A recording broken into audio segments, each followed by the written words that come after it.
इमरान खान की दरख्वास्त पर समाअत होने जा रही है। किस केस में और कब समाअत होगी इसकी तफसील कुछ ही देर में आपको बताता हूं, लेकिन पहले ज़रा सा जिक्र तीसरी बड़ी खबर का, जो बोनस समझ लीजिए।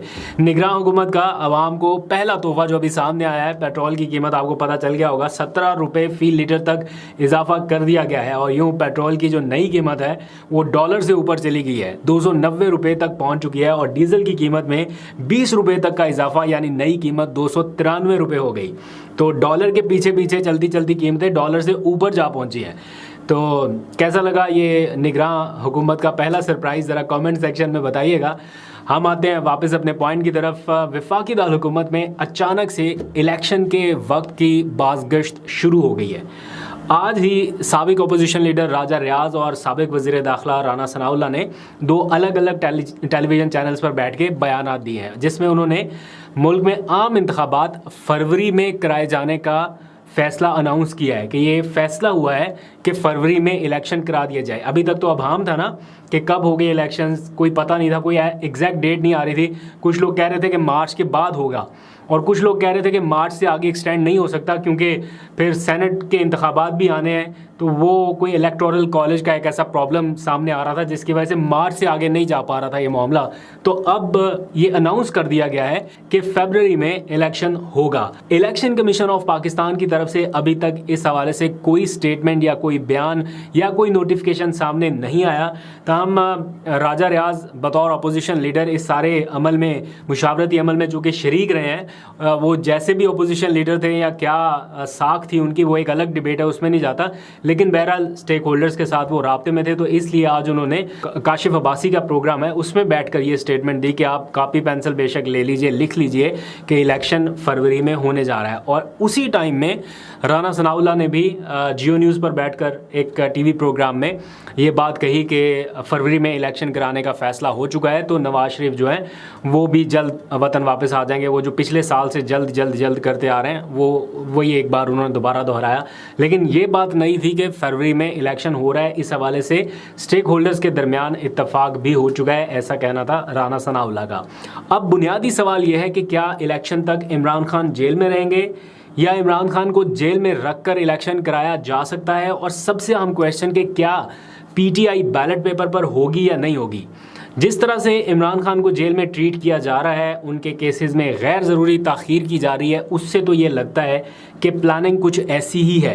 एक तो मरकज़ी केस में ताख़ीर, फिर उनकी ज़मानतें जिस तरह से मनसूख हो रही हैं, तो ये मामला लंबा चल सकता है। इमरान खान की गिरफ़्तारी और जेल में गए आज उनका 10वां रोज़ है।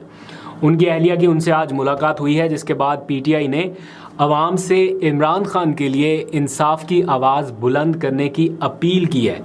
कोर कमेटी का आज एक अहम और हंगामी नौयत का इजलास भी हुआ, जिसमें इस सारी सूरत हाल का जायज़ा लिया गया जो बुशरा बीबी अपनी आंखों से देख के आई, और इमरान खान से बात करने के बाद जो आके उन्होंने कोर कमेटी के कुछ ऐसे अरकान जिनसे वो राब्ते में हैं उनको आगाह किया। उसके बाद बाज़ाब्ता एक एलामिया भी जारी किया गया है जिसमें बताया गया है कि इमरान खान को एक छोटे से सेल में रखा गया है जहाँ इंतहाई महदूद जगह है, ना तर्जमे के साथ कुरान पाक की फ्राहमी मुमकिन हो सकी, ना घर का खाना मिला, ना वकला से मुलाकात हुई, यहाँ तक कि उनके मुआलिज तक रसाई से भी इनकार किया गया है।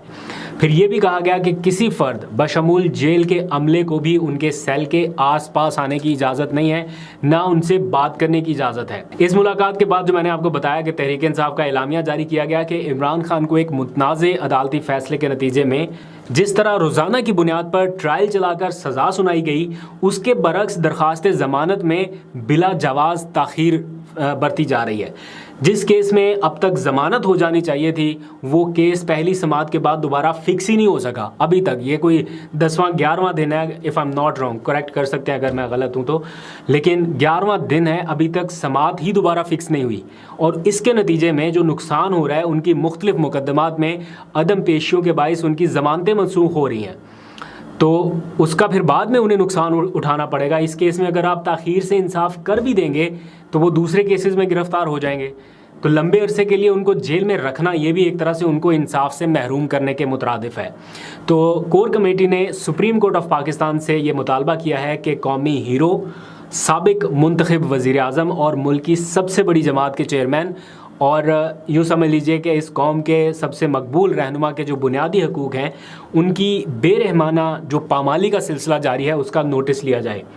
सुप्रीम कोर्ट अब इस केस को टेकअप कर सकती है, नहीं कर सकती, कब करेगी ये मैं पहले क्लियर कर चुका हूँ। मुख्तसरन बता देता हूँ एक बार फिर से कि इस्लामाबाद हाई कोर्ट जब तक इस केस का फैसला नहीं कर देता तब तक सुप्रीम कोर्ट इंटरवीन नहीं कर सकती। इसलिए पहले इस्लामाबाद हाई कोर्ट से ही डील करना होगा इमरान खान को और उनके वकला को, इसलिए बाकी मामला तो बाद में जाएगा। तो वहाँ पर कब जाएगा ये अभी कहना कुछ कबल अज़ वक्त है।